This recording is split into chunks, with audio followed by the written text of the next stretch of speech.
जी अस्सलाम वालेकुम। कैफेट आज के लेक्चर का आगाज़ करते हैं। आज का लेक्चर नंबर है 101। के प्रैक्टिस लेक्चर में हम डिस्कशन करेंगे कुछ केस स्टडीज़ की। किन टॉपिक्स की? एक फ्रॉड की, एक दो रह गई थी, फिर ऑडिट डॉक्यूमेंटेशन की और सब्सिक्वेंट इवेंट्स। आज ही टॉपिक हमने कवर किया उसकी। तो पहले हम चैप्टर 19 की एक दो क्वेश्चन रह गए थे सिर्फ। तीन, ये क्वेश्चन 11 तो हमने कर लिया था ना सर? वो दूसरा था लेकिन क्वेश्चन कोई और था। वो गाइड वाला था, ये कोई और है। चले, रिक्वायरमेंट तो वही है कि इसमें ये कह रहा है कि risk of management override of control low है क्योंकि पास में कोई मटेरियल मिसस्टेटमेंट नहीं आई। तो हमें पता है risk of management override of control exist in every entity.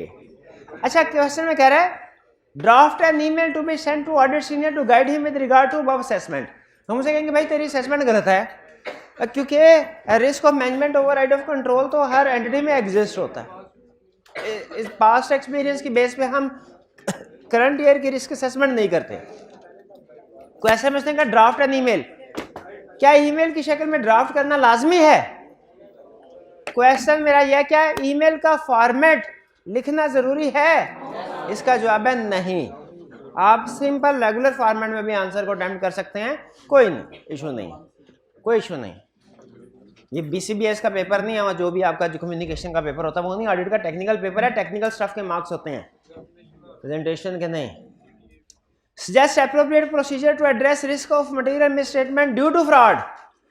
Risk of material misstatement due to fraud के प्रोसीजर ये भाई बताएगा मुझे, जल्दी से बता, जल्दी। क्यों नहीं बताने? ये बताइए पहला याद करवा दे। धक्का स्टार्ट हो, मुझे धक्का लगाए तो फिर मैं चलता, मरना नहीं चलता। एग्जाम में कौन धक्का लगाएगा तेरे को? भाई बता दे यार, खुदा का खौफ करे, बता दे। To address risk of material misstatement due to fraud, make inquiries from management. तरफ बहुत ही फिट कलब के मर गया मैं, नहीं समझ आया आपको। ओवरऑल अप्रोच ये हाल है आपका। और आप जाएंगे आई कैप का पेपर देने और ऑडिट का पेपर पास करने। पता आपको ये भी नहीं है कि रिस्क ऑफ फ्रॉड को एड्रेस करने के लिए क्या प्रोसीजर है। क्या बस कर दे, वो बता तो दिया। अब ओवरऑल बस कर दें, देख लिया आपका ऑडिट।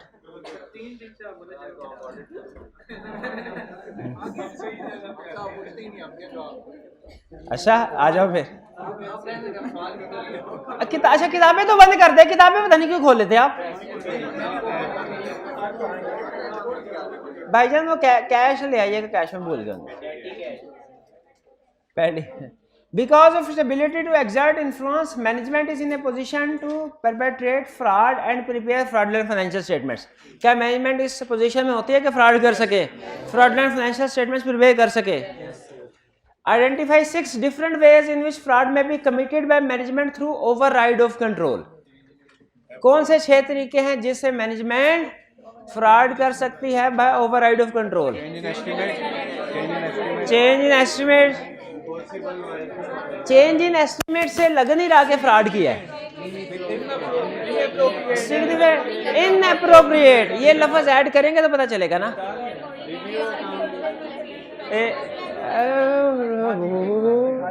बता भाई, बोल रहा था ना अभी, बता। Inappropriateness of general entries, review counting estimates.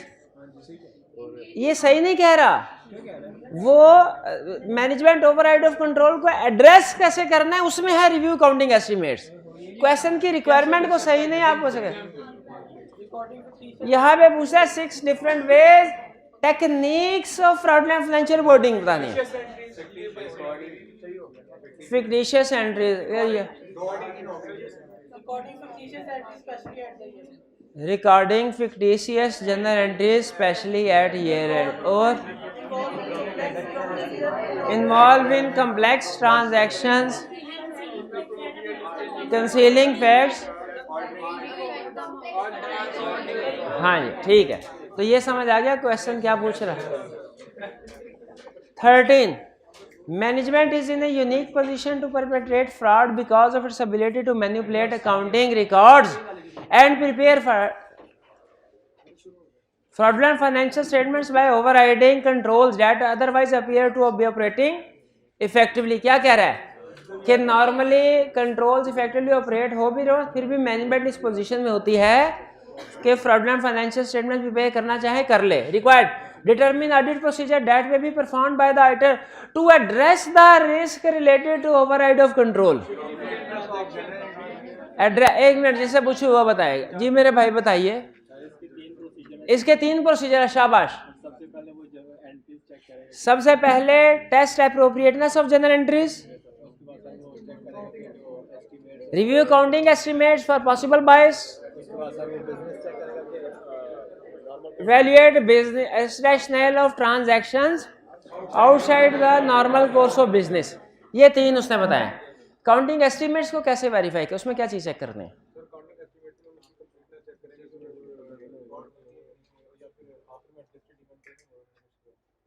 आखिर में एडजस्टिंग गिवन तो नहीं हुआ, वो रिकॉर्ड हुआ है कि नहीं? नहीं। एस्टिमेट्स, रिव्यू काउंटिंग एस्टिमेट्स में ये हरगिज नहीं है। 2 पॉइंट्स हैं। एक, एस्टिमेट्स को रिव्यू करना है फॉर पॉसिबल बायस, और इसमें देखना है कि इंडिविजुअली अगर वो रीजनेबल लग भी रहे हैं तो एग्रीगेट एज ए होल हो सकता है कि वो, और दूसरा रेट्रोस्पेक्टिव रिव्यू।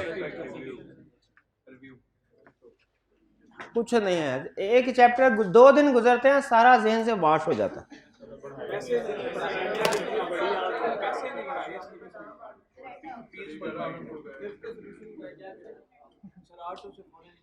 ये रिप्रोडक्शन के क्वेश्चन थे एंड पे दोनों।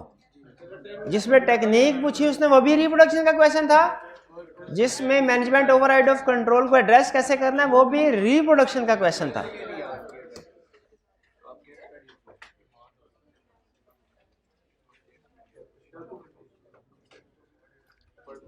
ISA 230 audit documentation establishes standards and provides guidance regarding documentation in the context of audit of financial statements। Required list the purposes of audit working papers।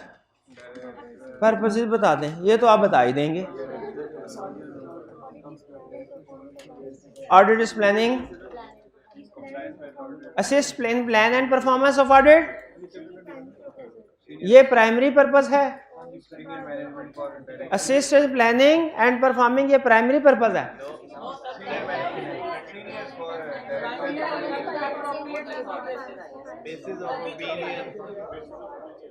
एक minute है, ये जिससे पूछ रहा हूं ना वो बताए। अच्छा, ऐसे नहीं समझ आएगी, किताबें बंद कर दें, समझ नहीं आएगी इसको। अब पर्पसेस बताइए, प्राइमरी पर्पस बताएं पहले। ये असिस्ट वाला प्राइमरी पर्पस नहीं है, सेकेंडरी पर्पस है।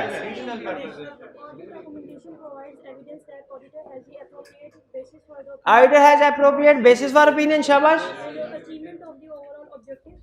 ठीक है। Audit is planned and performed in accordance with the ISAs। Audit is evidence that audit is planned in accordance with ISAs and legal requirements। शाबाश। और additional purposes, assist in planning and performance, assist senior in direction, supervision, review। एक और बता दे बस, enable quality control review। शाबाश। ये question 3, who is the owner of working paper? Can working paper be a substitute? अच्छा, इस question का मतलब समझ आया आपको?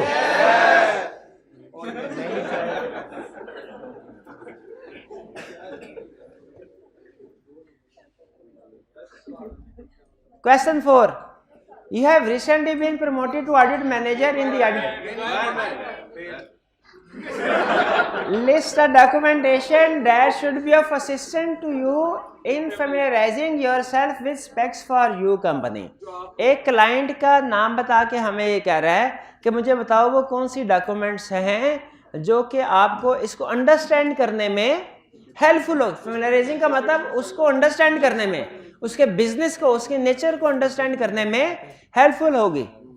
Describe information you should expect to obtain from each document, यानी ये हमारा पिछले साल केस स्टडी में वो बता रहा है कि ये पिछले साल आपका ऑडिट क्लाइंट रहा है, ठीक है, a long established audit client.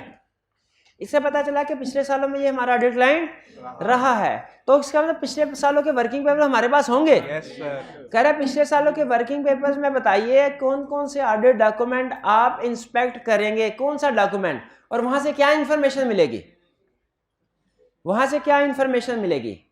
तो हम प्लानिंग डॉक्यूमेंट्स इंस्पेक्ट करेंगे पिछले सालों के, इससे हमें अंडरस्टैंडिंग ऑफ एंटिटी ऑब्टेन करने में हेल्पफुल होगी। हम मैनेजमेंट लेटर चेक करेंगे जिससे हमें वीकनेस इंटरनल कंट्रोल समझने में हेल्प मिलेगी। कम्युनिटी एरर शेड्यूल्स आइडेंटिफाई करेंगे जिससे हमें नेचर ऑफ मिस स्टेटमेंट्स जो आइडेंटिफाई होती हैं उनकी हेल्प मिलेगी। सिग्निफिकेंट इश्यूज आइडेंटिफाई हुए डॉक्यूमेंट किए होंगे हमने। रिस्क असेसमेंट की डॉक्यूमेंटेशन चेक करेंगे, इंटरनल कंट्रोल की डॉक्यूमेंटेशन, जिससे हमें इन मामलात के बारे में इंफॉर्मेशन मिलेगी। तो इन शॉर्ट बताना क्या है हमने, जो डिफरेंट टाइप ऑफ डॉक्यूमेंट्स हम प्रिपेयर करते हैं वो, और उससे इंफॉर्मेशन क्या मिलेगी।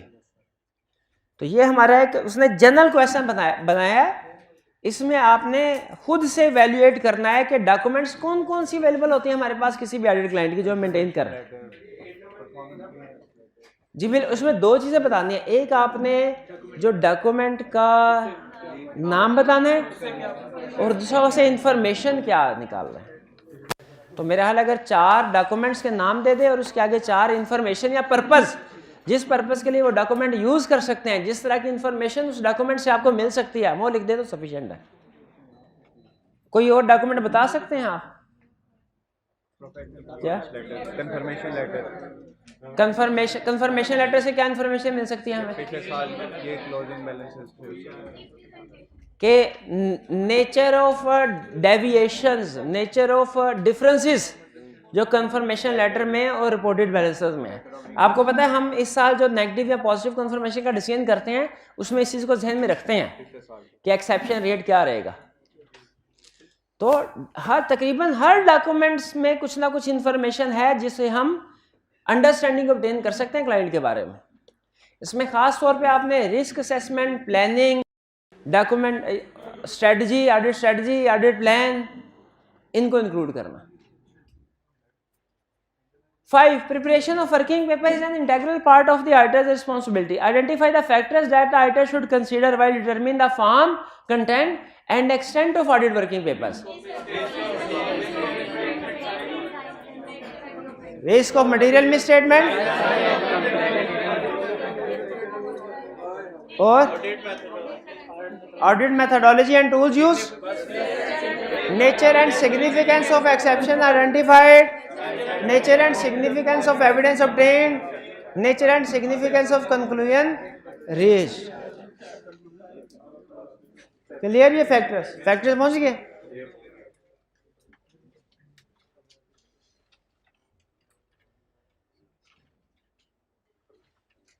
Question 6. How an auditor should prepare sufficient audit documentation to enable an experienced auditor having no previous connection with the audit to conclude that audit documentation has been done in accordance with ISA 230 audit documentation. कहते हैं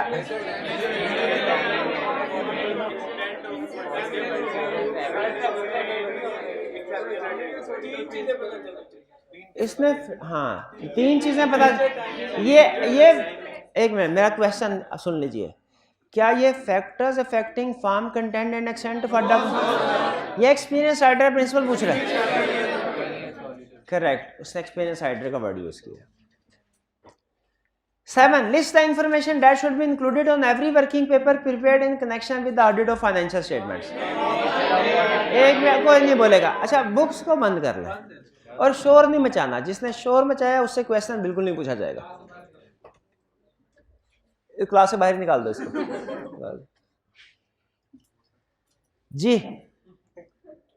information that should be included on every. जी मेरे भाई बताइए, वो कौन सी information है जो हर वर्किंग पेपर पे इंक्लूड होनी चाहिए? 7 पॉइंट्स बताने हैं आपने। नेम किसका नेम, ऑडिटर का क्या क्लाइंट का?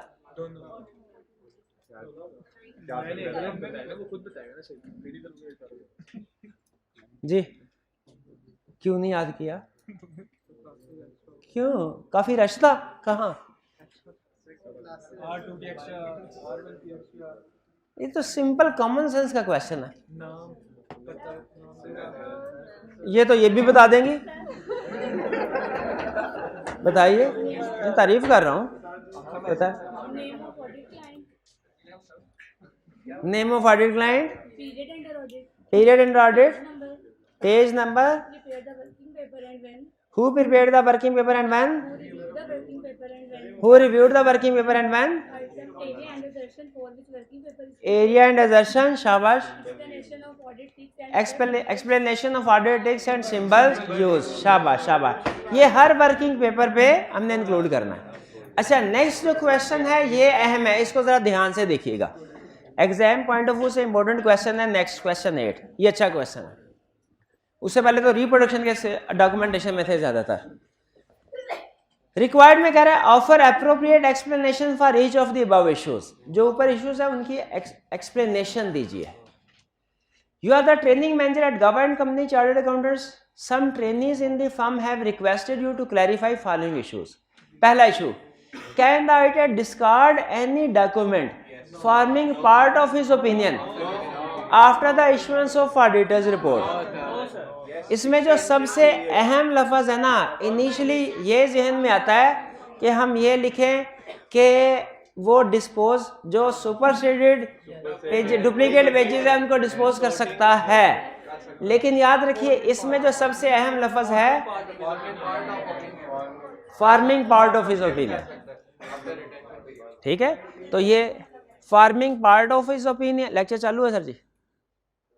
Farming part of his opinion है तो वो डॉक्यूमेंट्स को डिस्कार्ड नहीं कर सकता जब तक कि रिटेंशन पीरियड ना गुजर जाए। और रिटेंशन पीरियड क्या है? 5 years from the date of, retention period क्या है? ये 5 years। कहते कहते तबाह हो जाओ, जिंदगी तबाह कर लें अपनी, अमल उसके ऊपर नहीं करना जो उस्ताद ने कह दिया। मैंने 5 year बताया हुआ है, रिटेंशन पीरियड मैंने 5 year बताया हुआ है।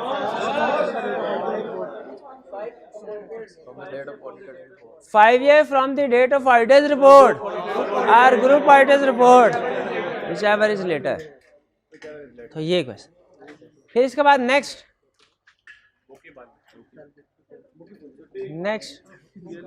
ये जरा पता करवा दें, ये एसी वगैरह तो चल रहे हैं, प्रोजेक्टर क्यों बंद हो गया?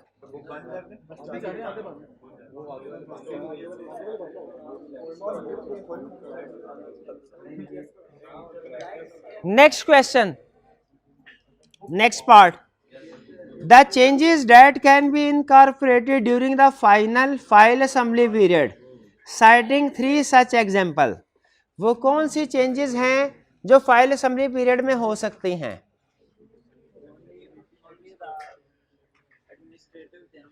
एडमिनिस्ट्रेटिव चेंजेस, उसी की एग्जांपल पूछ रहा है।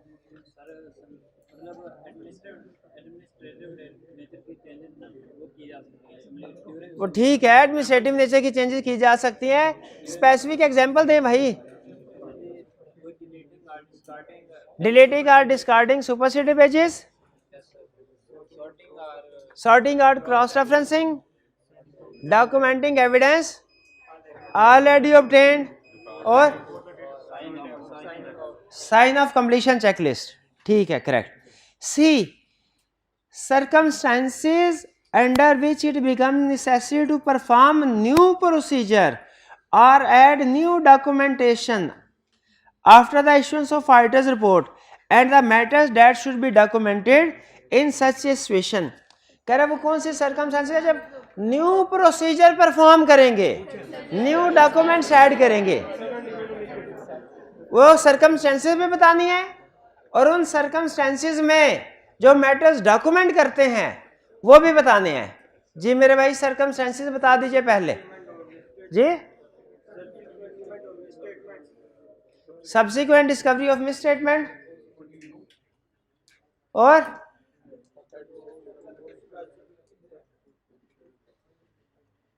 आइडेंटिफिकेशन ऑफ सब्सिक्वेंट इवेंट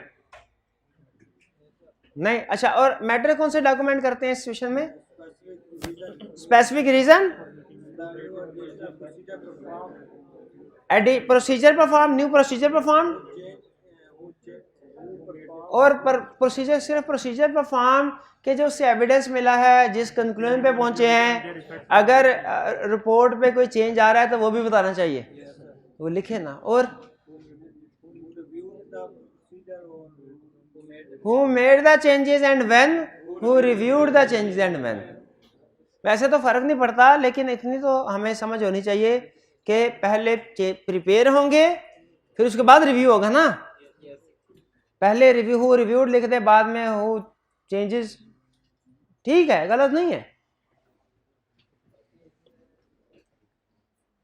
चलिए, क्वेश्चन 8 क्लियर हो गया? कोई प्रॉब्लम इसमें? ये भाई तक पहुंचा दें पीछे।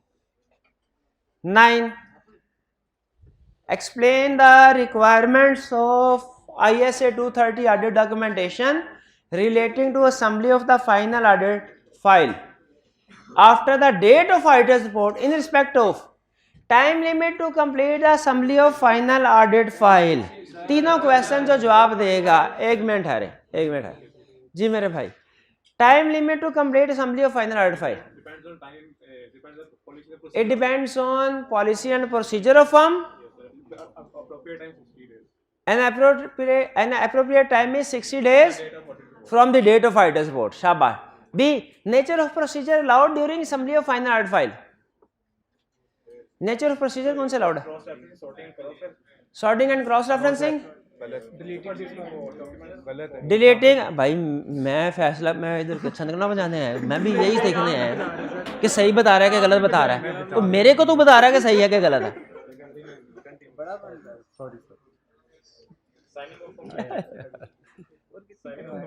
जैसे 2:15 होते हैं, कांटे निकल आते हैं सीट में, उसके बाद 1 मिनट नहीं बैठ सकते और फिर दरम्यान में टाइम जाया करते रहते हैं। Signing off completion like checklist, documenting evidence already obtained. शाबाश। तीसरा, example of such procedure that can be perform during. अच्छा नहीं, हाँ, पहले में एडमिनिस्ट्रेटिव नेचर की चेंजेस बताया था, तीसरे में उसने एग्जांपल पूछ लिए हैं, तो अब चूंकि एग्जांपल 3rd में पूछी हैं तो एग्जांपल 3rd में बताएंगे। शाबाश।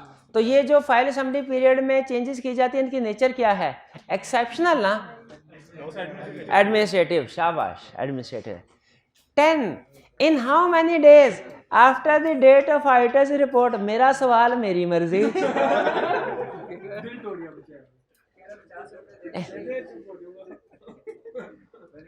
इन how many days after the date of auditor's report auditor is required to complete the assembly of his final audit file. ये तो भाई ये भी जवाब दे देगा। हाँ,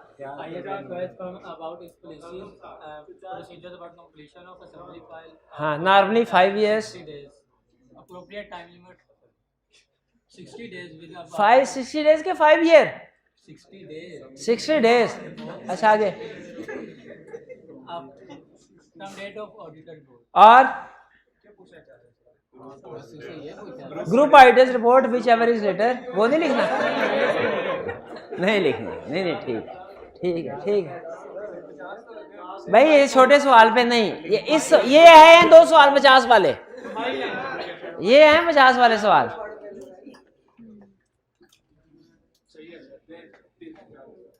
specify the matters that would be required to document in the above situation. Situation क्या है? Audit report of Salim limited was signed on 30 April 2016। After issuance of audit report, the auditor was informed that a major debtor has become bankrupt। major debtor has become bankrupt।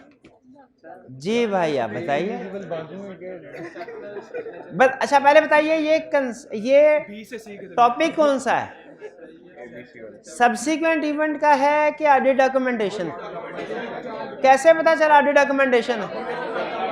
Requirement में दे, required to document in the above situation, documentation बतानी है। ये मैंने आपको बताया था, अगर वो इसी को डॉक्यूमेंट की बजाय कहते हैं प्रोसीजर बताएं, फिर वो चैप्टर सब्सिक्वेंट इवेंट का हो जाता है। वो सब्सिक्वेंट इवेंट, और सब्सिक्वेंट इवेंट में चैप्टर 10 के प्रोसीजर भी लिखते हैं। चलिए, और कौन सा केस है ये? एक्सेप्शनल सर्कमस्टेंसेस है। ये कैसे पता चला exceptional circumstances? Bankruptcy of debtor. शाबाश। तो इसमें कौन से प्रोसीजर, डॉक्यूमेंट्री कौन से डॉक्यूमेंट करेंगे? Specific reason of making change, new procedures perform, evidence obtained, conclusion reached and effect on audit report. शाबाश। Who changed the working papers and when? Who reviewed the working papers and when? शाबाश। 11 किधर किधर sir नहीं यार, मैं उसकी आवाज पे ये है।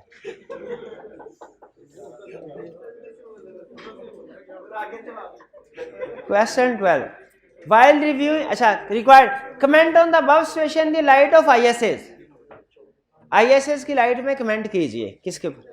While reviewing the final audit file of XYZ Limited for the year ended 30 June 2014, you have identified that certain amendments were made in the final audit file after the date of auditor's report।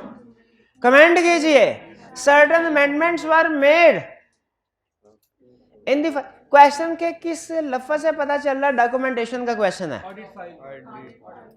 Audit file. Amendments were made after audit report.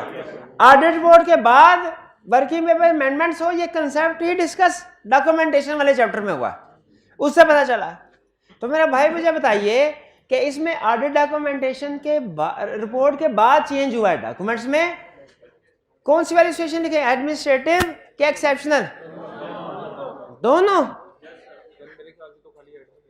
Admin नहीं आएगी, दोनों तरह की changes आएगी, क्योंकि उसने mention नहीं किया टाइप ऑफ चेंज कौन सी है। तो हमारा आपको पता है पूरे ऑडिट में रूल होता है, जब हमें स्पेसिफाई ना करे तो ऑल पॉसिबिलिटीज को कवर करते हैं। तो एडमिनिस्ट्रेटिव भी कवर करेंगे और एक्सेप्शनल भी। अच्छा, एडमिनिस्ट्रेटिव में ड्यूरिंग फाइल असेंबली पीरियड या आफ्टर? दोनों। Correct correct.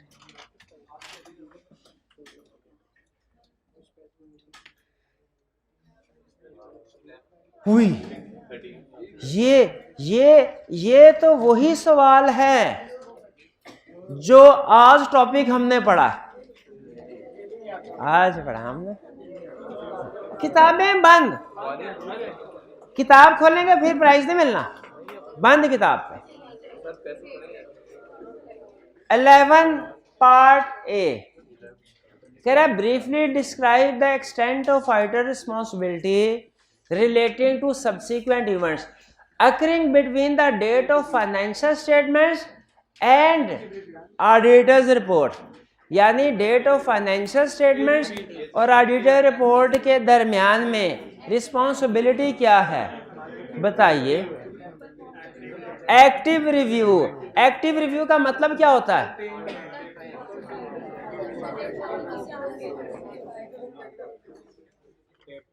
कोरोना हाँ।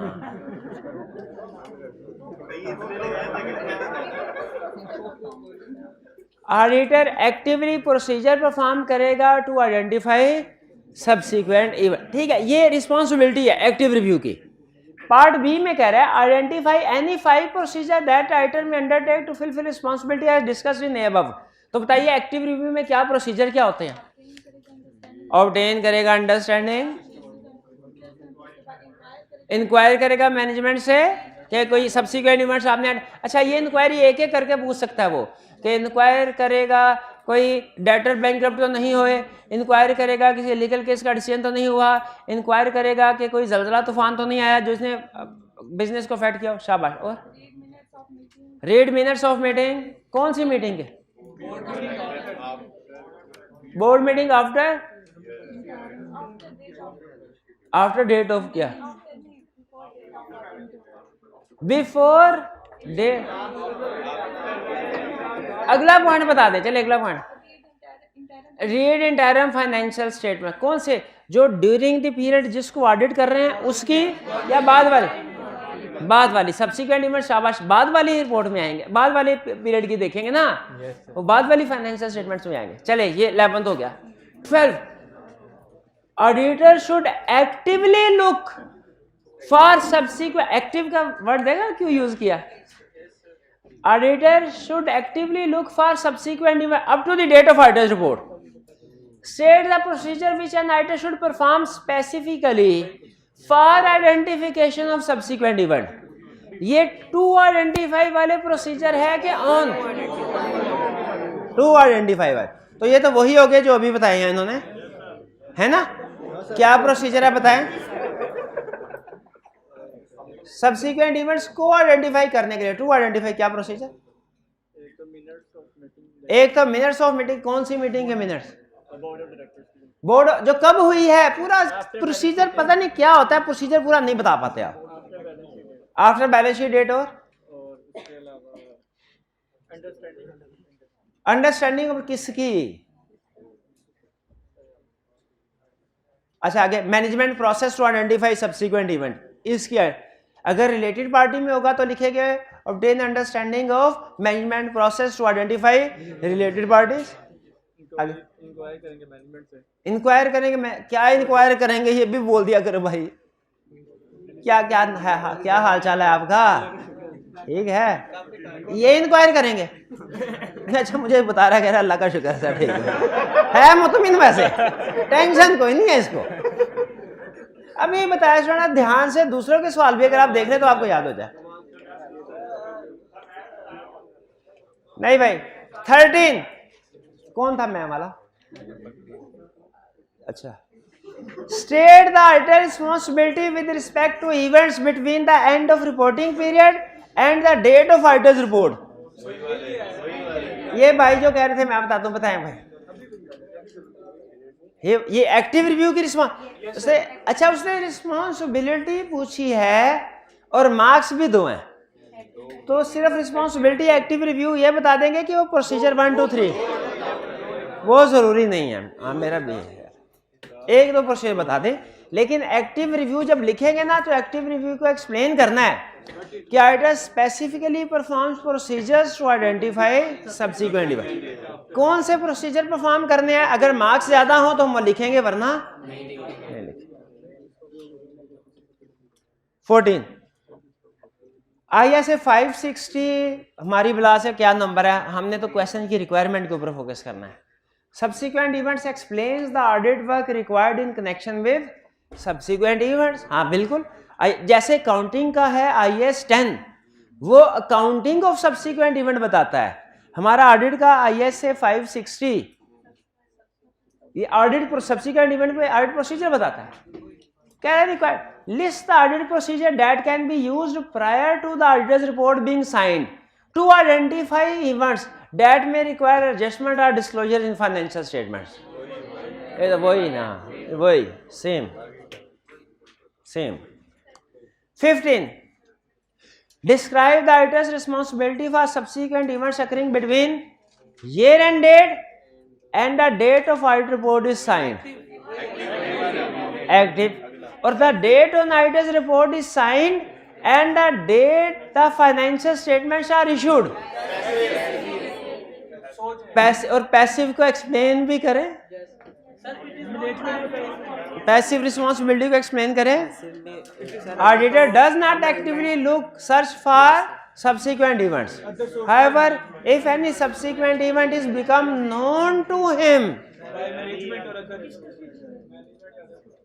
अगर तो फिर वो मैनेजमेंट के साथ डिस्कस करेगा, कंफर्म करेगा और फिर डिसाइड करेगा कि फाइनेंशियल स्टेटमेंट्स को अमेंड करने की जरूरत है नहीं, बस रिस्पॉन्सिबिलिटी इतना।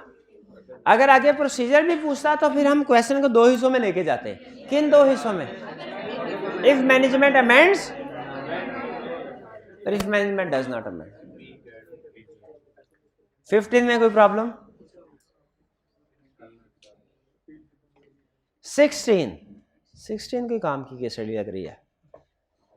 Express required evaluate the above situation, इसका मतलब क्या होता है?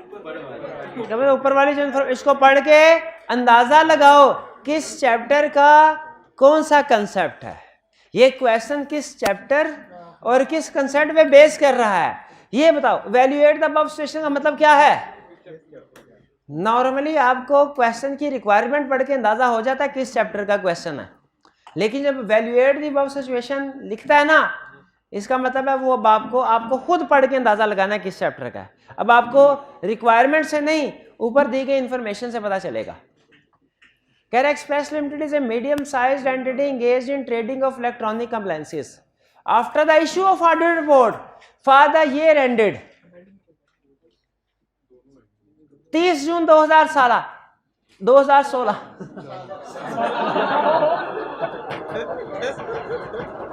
इससे अंदाजा लगा ले मैं दिन रात आपके बारे में सोचता रहता हूं।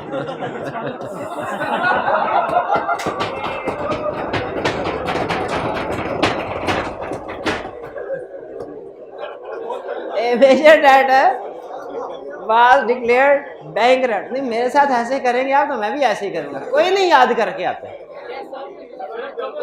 अच्छा बताओगे प्रोसीजर? देख लेते हैं अभी, चले जी। A major debtor was declared bankrupt by the court. No recovery has been made from the debtor after year end. सबसे पहले बताएंगे it is not primary responsibility of auditor because. अच्छा पहले बताइए टाइम पीरियड कौन सा है हमारा? ये सी से क्या ये इश्यूएंस ऑफ ऑडिट रिपोर्ट है, फाइनेंशियल स्टेटमेंट्स नहीं है। इश्यूएंस ऑफ ऑडिट रिपोर्ट है, इसका मतलब है हमने ऑडिट रिपोर्ट इशू कर दी है। हाँ जी, फाइनेंशियल स्टेटमेंट्स के बारे में वो मुझे खुद बताइए क्वेश्चन में, ऑडिट रिपोर्ट साइन हो गई, वो क्लाइंट को दे दी, क्या फाइनेंशियल स्टेटमेंट इशू हुई? अभी क्वेश्चन के बारे ना, आपने ये नहीं कहना फाइनेंशियल स्टेटमेंट इशू नहीं हुई, आपने कहना इंफॉर्मेशन गिवन नहीं है। इसका मतलब हमने क्या करना है, दोनों पॉसिबिलिटीज को डिस्कस करना है कि ऑडिट रिपोर्ट के बाद अगर फाइनेंशियल स्टेटमेंट अभी इशू नहीं हुई तो प्रोसीजर क्या होंगे, और अगर फाइनेंशियल स्टेटमेंट इशू हो चुकी हैं तो क्या होंगे। पहले तसल्ली कर लें भाई, तसल्ली के ऑडिट रिपोर्ट इशू करने का मतलब है हमने रिपोर्ट साइन करके क्लाइंट को इशू कर दी है। अभी क्लाइंट ने फाइनेंशियल स्टेटमेंट इशू किया कि नहीं ये नहीं पता, तो इवैल्यूएट अब हम कहेंगे ये सब्सीक्वेंट इवेंट है जो, और अब इसको कैसे एड्रेस करना है। अगर तो ये इवेंट अकर हुआ है after issuance of financial statements तो ये सब्सीक्वेंट है ही नहीं। और सी वाला केस सी से आगे हुआ है, सी से आगे हुआ है, लेकिन इसमें प्रोसीजर वो वाले सारे नहीं लिखने क्योंकि हमारी रिस्पॉन्सिबिलिटी नहीं है। और अगर अभी फाइनेंशियल स्टेटमेंट इशू नहीं हुई, ये मेरा भाई बताएगा। अच्छा अब आप सब ने गौर से सुनना है कि वो क्या कह रहे हैं, शोर नहीं मचाना। कोरोना भाई कोरोना। अगर तो मैनेजमेंट अमेंडमेंट चेंज करते हैं, if management agrees to amend financial statements, तो और ये ध्यान में रखिएगा सिचुएशन कौन सी है हमारी, अभी फाइनेंशियल स्टेटमेंट इशू नहीं हुई। एडिशनल ऑडिट प्रोसीजर्स का फॉर्म करेंगे। इफ मैनेजमेंट, हम देखेंगे मैनेजमेंट एग्री करती है कि नहीं। अगर मैनेजमेंट एग्री करती है तो मैनेजमेंट क्या करेगी, अपनी फाइनेंशियल स्टेटमेंट्स को अमेंड करेगी और ऑडिटर एडिशनल प्रोसीजर परफॉर्म करेगा ऑन अमेंडमेंट, ठीक है। और अब चूंकि उसने यहाँ पे क्वेश्चन में मेजर डेटर इवेंट बता दिया कौन सा है, तो हमारे ऊपर लाजिम हो गया चैप्टर 10 के 2-3 प्रोसीजर भी लिख देने हैं। चैप्टर 10 के भी जितने मार्क्स अलाउ करें, टाइम अलाउ करें, आपने 2-3 प्रोसीजर। ये कैसे पता चला चैप्टर 10 के प्रोसीजर लिखने हैं, उसने स्पेसिफिक बता दिया इशू मेजर डेटर, तो हमने बैंक्रप्सी ऑफ डेटर के प्रोसीजर भी हमारे क्वेश्चन का हिस्सा बनेंगे। ये ज़हन में रखिएगा, मैं बार बार आपको कह रहा हूं कि जब कभी किसी भी क्वेश्चन के अंदर वो कोई स्पेसिफिक इवेंट हमें बता देता है और प्रोसीजर पूछता है तो उस इवेंट के प्रोसीजर हमने डिस्कस करने हैं। मेन रिक्वायरमेंट्स तो करेंगे, लेकिन उस एरिया के वेरिफिकेशन के प्रोसीजर भी। शाबाश, न्यू ऑडिट रिपोर्ट इशू करेंगे on amended financial statements. New audit report में डेट कौन सी होगी? जो न्यू डेट हमने जो न्यू डेट ऐड करेंगे और जिसकी वजह से हमारी रिस्पॉन्सिबिलिटी एक्टिव रिव्यू वाला जो एक्टिव रिव्यू का एक्टिव रिव्यू के प्रोसीजर एक्सटेंड कर देंगे। हाँ, और डुअल डेटिंग करेंगे अगर रिक्वायर्ड बाय लॉ, अगर अलाउड बाय लॉ हो, या अलाउड बाय लॉ कह लें, या अच्छा सुनेगा अल्फाज बाज़ मतलब एक ही होता है लेकिन कोई सेंटेंस घुमा के बना देते हैं। अलाउड बाय लॉ का भी वही मतलब है जो है नॉट प्रोहिबिटेड बाय लॉ का।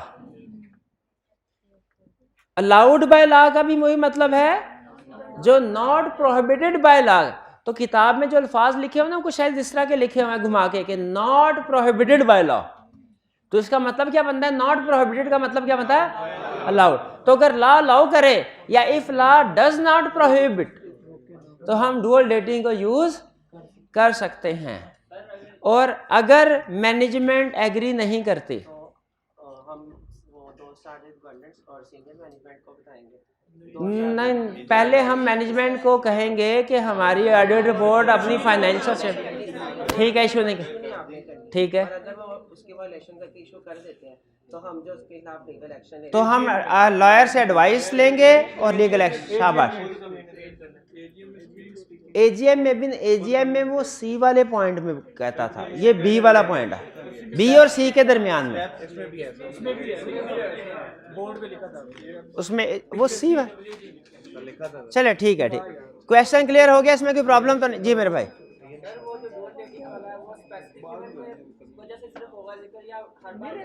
जो डुअल डेटिंग है याद रखे, डुअल डेटिंग आप उस स्पेसिफिक इवेंट की एक्सटेंड करेंगे, बाकी की ऑडिट रिपोर्ट की डेट पुरानी ही होगी।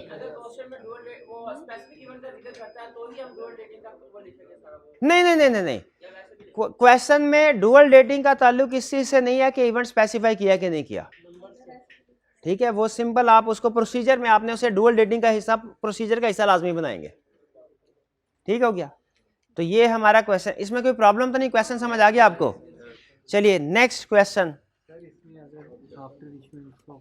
अगला क्वेश्चन कौन सा है? 17। क्यों, कौन सा? क्या इसमें after issuance of financial statement के प्रोसीजर लिखेंगे? नहीं लिखेंगे। और नहीं, अगर ये event after issuance of financial statement occur हुआ है तो फिर ये सब्सिक्वेंट इवेंट होता ही नहीं है ना। हमने तो पहले ये देखना है कि ये इवेंट कब अकर हुआ। हाँ जी, अकर कब हुआ, आइडेंटिफिकेशन की डेट नहीं। 17 मासूम and company chartered accountants have audited the financial statements of cunning limited. The financial statements have been issued after getting proper approval of the board of directors and audit report signed by the auditors. अब देखिए यहाँ पे सबसे अहम information क्या दे रहा है? Signed by auditor नहीं है, have been issued, financial statement issue हो चुकी हैं। After some time, the auditors came to know that a major lawsuit was decided against the company subsequent to year end, but before the audit report was signed by the auditors. अब बताइए, पता चला financial statement issue होने के बाद, लेकिन event कब अकर हुआ था? पहले। तो बताइए ये सब्सिक्वेंट इवेंट है कि नहीं है? शाबाश। The issue existed at balance sheet date, यानी केस पहले का चल रहा था, इसका मतलब है ये एडजस्टिंग इवेंट है। Outcome of the lawsuit was not brought to the knowledge of the auditors, auditor को इसका उन्होंने कुछ नहीं बताया था। Had it been known to the auditor, the financial statement would have required proper adjustments in this respect. State auditor's responsibility and procedures in this situation.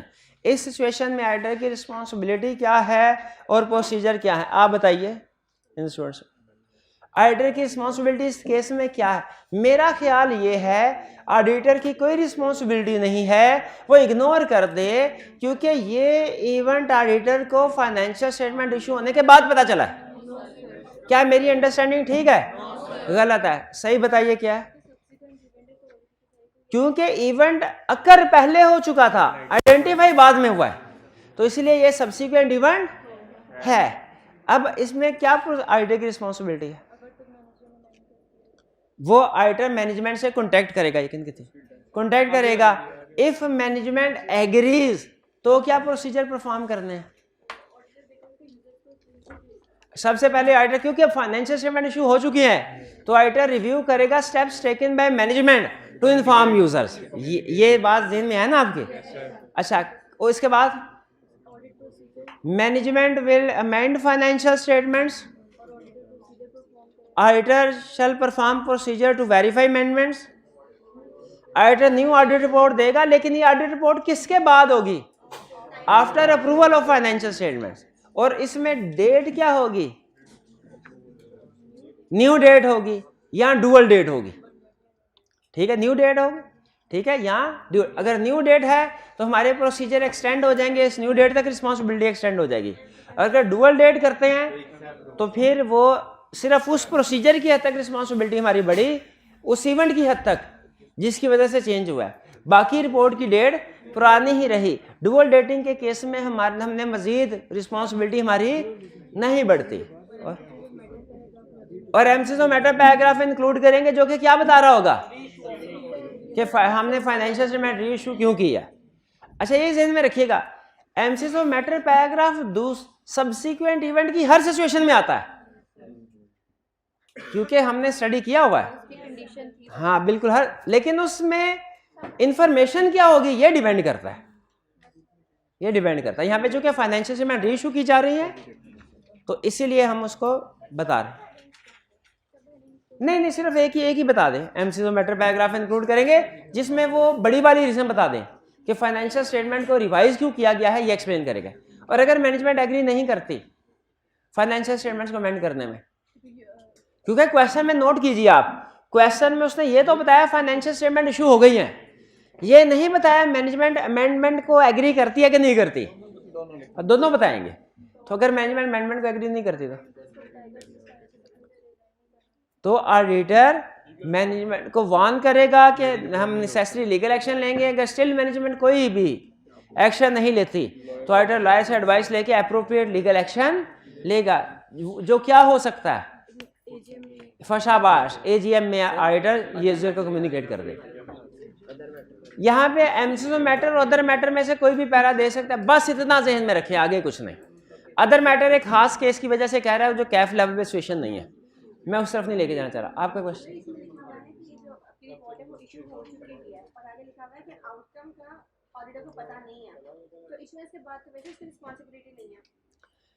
नहीं, audit report और financial statement issue हो चुकी है। Financial statement बोले ना, financial statement की base पे हम ऑडिटर की रिस्पॉन्सिबिलिटी डिसाइड करते हैं। फाइनेंशियल स्टेटमेंट इशू हो चुकी है और इसके बाद ऑडिटर को पता चला है, आउटकम के बारे में तो पहले नहीं पता था ना। अगर उसे वो ये कहना चाह रहा है कि ये इवेंट अगर पहले पता होता ना तो ये एडजस्टिंग इवेंट था, इसकी वजह से फाइनेंशियल स्टेटमेंट जस्ट होनी थी, जो नहीं हुई। इसका मतलब है फाइनेंशियल स्टेटमेंट मिसस्टेटेड है, उनमें जो एडजस्टमेंट होनी चाहिए थी वो नहीं है। तो इससे क्या नतीजा निकलता है? फाइनेंशियल स्टेटमेंट्स मिसस्टेटेड है। अब हमें फाइनेंशियल स्टेटमेंट इशू होने के बाद पता चला मिसस्टेटेड है।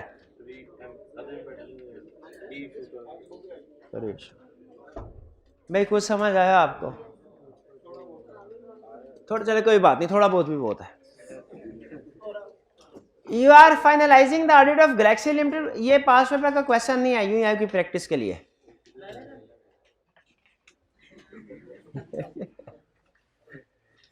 अच्छा, सिलेक्शन बढ़ेगा सर, ये तो पास पेपर का है ही नहीं, इसको छोड़ देते हैं। ये पास पेपर का तो है लेकिन आई कैप का नहीं है, इसको भी छोड़ दें। सर सी फैब के करना लाजमी तो नहीं होता, ये कैफ के कर ले काफ़ी है। अच्छा सर, कैफ के भी ये तो पुराने क्वेश्चन हैं, सिलेबस चेंज हो गया तो ये छोड़ दें, सिर्फ नए वाले कर दें। तो नए वाले सर ये तो टेस्ट कर चुका है पिछले राउंड में, अब तो नहीं करेगा, तो करने कौन से सवाल है फिर? हैं मर्जी भाई आपकी, तो जल्दी मान जाया करें ना।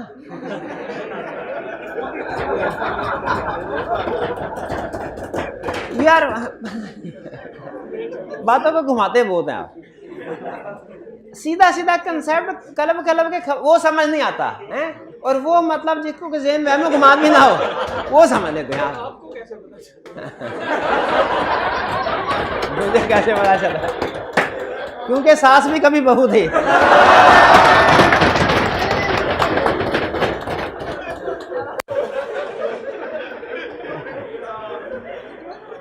You are the finalizing the audit of Galaxy Limited for the year ended June 30, 2013 and expected date of issuance of financial statements 20/2013। Year end की डेट क्या है? जून 30। इशुएंस की डेट अगस्त 20। What will be effect of following independent situation on the financial statements and audit? क्या effect होगा? पहला, you have come to know that a fire occurred in the factory of the company on June 27, 2013 and destroyed almost all of its inventory and building। इसमें जो loss हुआ है उसको financial statements में adjust करेंगे कि नहीं? फाइनेंशियल स्टेटमेंट में एडजस्टमेंट आएगी कि नहीं आएगी? आएगी। ये तो ईयर एंड के अंदर ही है, ये तो सब्सिक्वेंट इवेंट है ही नहीं, ये तो हमारा रेगुलर इवेंट है, क्योंकि जून 27 है ना डेट। पहला आज का लेक्चर स्टार्ट कहां से किया था? नहीं, आप उसको मोटा से। B, fact same as in A above except that fire occurred on July 7, 2013। अब क्या इफेक्ट है? बी टू सी वाला नहीं है भाई, ए टू बी वाला है। ये ईयर एंड के बाद है लेकिन ऑडिट रिपोर्ट से पहले है, 7 दिन हुए। तो इसको क्या हमने क्या करना है? फाइनेंशियल स्टेटमेंट पे क्या इंपैक्ट आएगा? डिस्क्लोज करना है। ऑडिट पे क्या इंपैक्ट आएगा? ऑडिट पे क्या इंपैक्ट आएगा? 1 मिनट है, भी बताया उन्होंने। इसका ऑडिट पे क्या इंपैक्ट आएगा? इसका ईयर एंड के बाद ये इवेंट अकर हुआ है हमारे ये एडजस्टिंग इवेंट है।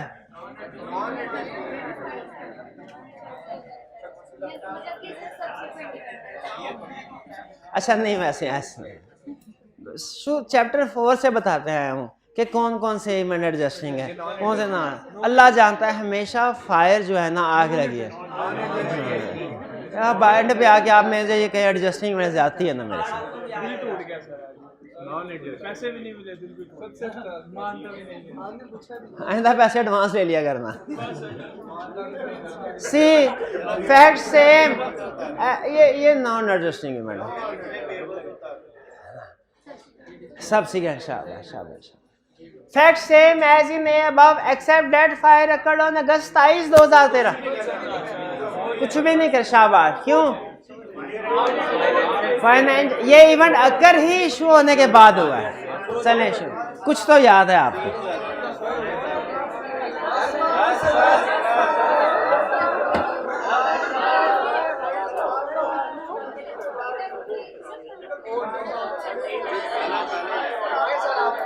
अच्छा, पढ़ाना मैंने लाजमी है। आप पहले कलब लें जितना कलब लें, उसके बाद फिर मैं क्वेश्चन स्टार्ट कराता हूँ, क्योंकि इस क्वेश्चन की बेस पे ही आप केस स्टडी अटेम्प्ट करने के काबिल होंगे। रिक्वायर्ड, बस ये आखिरी question. For each of two subsequent event described above based on the information explain whether the financial statements require amendment. पहले तो ये बतानी है कि अमेंडमेंट रिक्वायर्ड है कि नहीं। फिर दूसरा, describe audit procedure which should now be performed in order to form a conclusion on any required amendment. उस अमेंडमेंट में जो प्रोसीजर परफॉर्म करने हैं वो भी बताने हैं। स्टार्ट करें।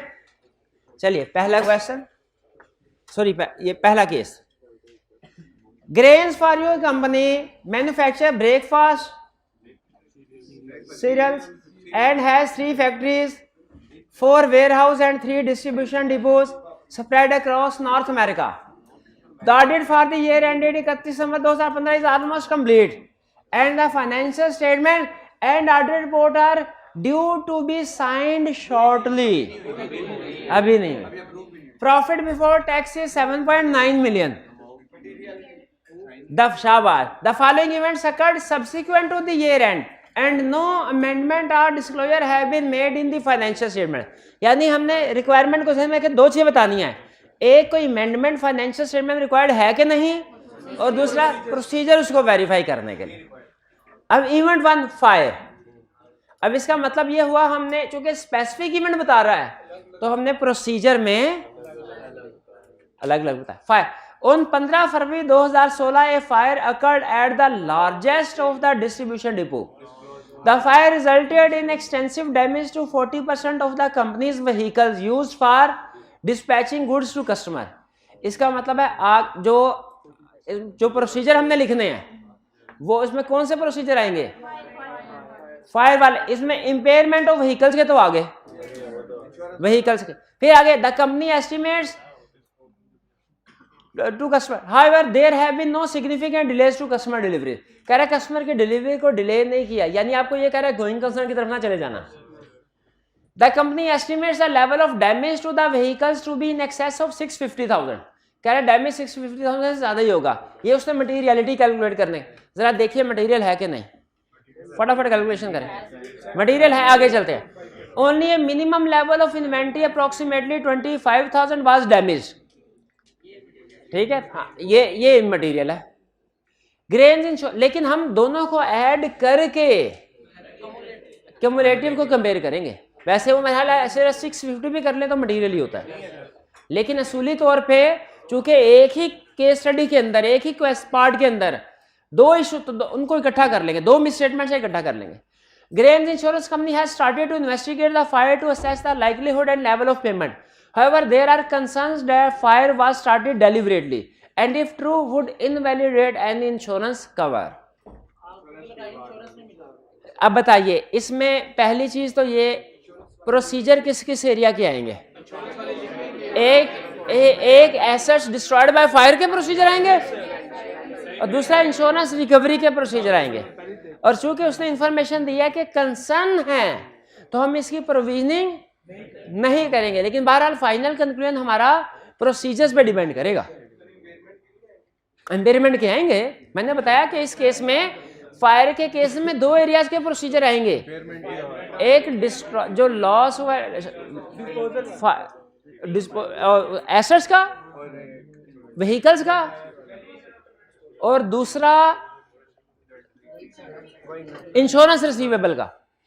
ये दो एरियाज के प्रोसीजर. इन्वेंट्री के वो इमटेरियल है ना, इन्वेंट्री के एनआरवी के प्रोसीजर भी एक दो लिख दे, लेकिन मैं उसके ऊपर फोकस इसलिए नहीं कर रहा, वो अमाउंट इमटेरियल है, उसके एक दो प्रोसीजर लिख सकते हैं बहरहाल, लेकिन आपने इंश्योरेंस के लाजमी लिखने हैं और लॉस बाय फायर के प्रोसीजर, जो व्हीकल्स का नुकसान हुआ है. क्या क्वेश्चन में उसने बताया कि व्हीकल डिस्पोज किए हैं कि नहीं किए?